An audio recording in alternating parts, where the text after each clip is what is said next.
क्या महाजिर हिंदुस्तान चले गए, पंजाबी जालंधर चले गए, पठान अफ़गानिस्तान चले गए, बिलोची ईरान चले गए, खाली फ़ौज रह गई पाकिस्तान में।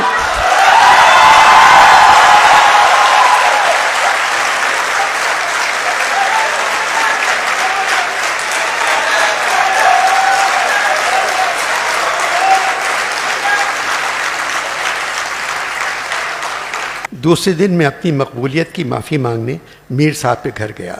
वो लेटे हुए टेलीविज़न देख रहे थे। यहाँ टेलीविज़न भी बग़ैर बिजली के चलता है। इमरान खान सफ़ेद शलवार, सफ़ेद कमीज़, काला कोट और लाल मफलर डाले तकरीर कर रहे थे। मुझसे कहने लगे, बहुत खुश शक्ल है। इससे पहले हमारे वज़ीर आज़म के लिए किसी और ख्वाहिश का इजहार करें, मैंने टेलीविज़न बंद कर दिया।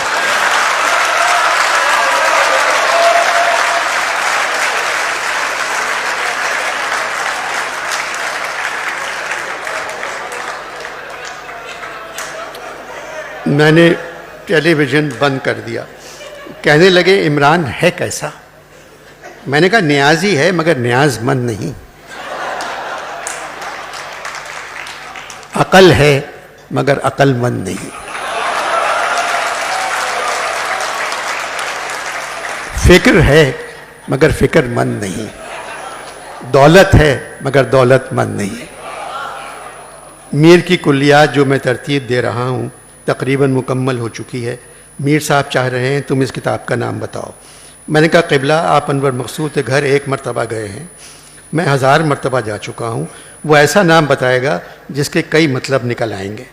कहने लगे, वो मुझे तुमसे ज़्यादा जानता है, मेरी इज़्ज़त करता है और मुझे शायरों का खुदा मानता है। फिर मैंने हिम्मत करके जो नाम तुमने पिछले ख़त में लिखा था वो बता दिया। मैंने कहा, अनवर मकसूद चाहता है आपकी कुल्लियात का नाम ख़वातीन व हज़रात होना चाहिए।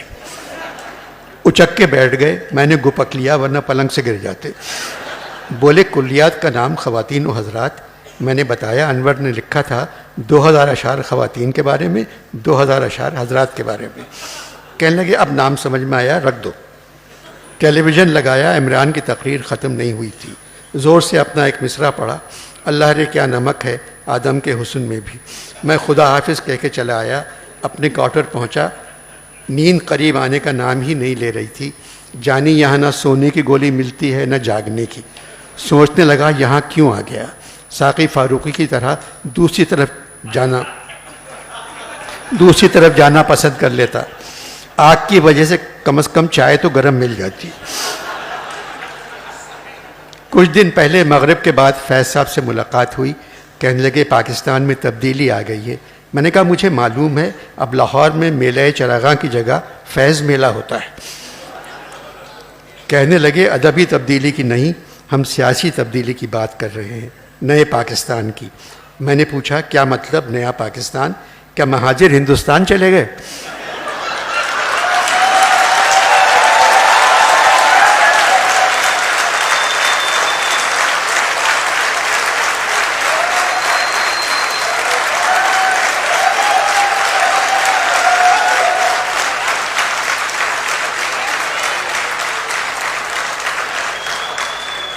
क्या महाजिर हिंदुस्तान चले गए, पंजाबी जालंधर चले गए, पठान अफ़गानिस्तान चले गए, बिलोची ईरान चले गए, खाली फ़ौज रह गई पाकिस्तान में?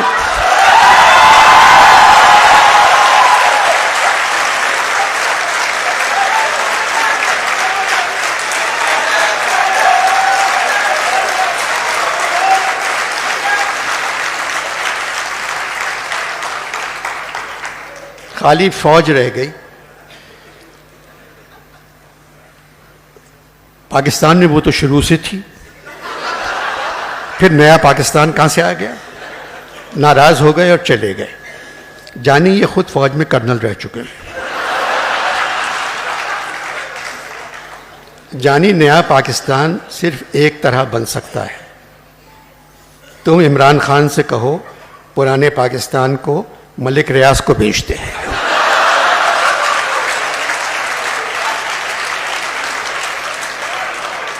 और नया नाज़माबाद के पीछे नए पाकिस्तान की बुनियाद रख दे। पुराना पाकिस्तान भी कराची से शुरू हुआ था, नए पाकिस्तान को भी कराची से शुरू होना चाहिए।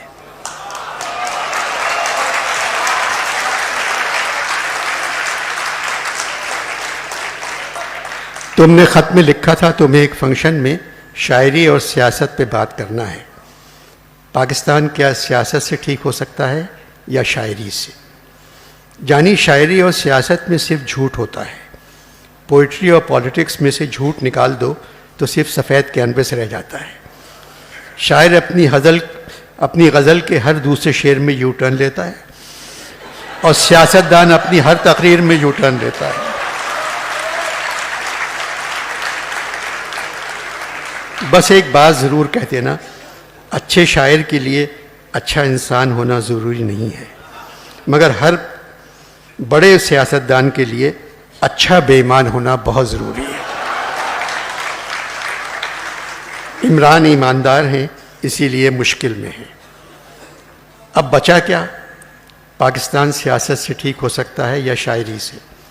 कायद आज़म बहुत बड़े सियासतदान थे, अल्लामा इकबाल मुहब्ब वतन थे और बड़े शायर थे।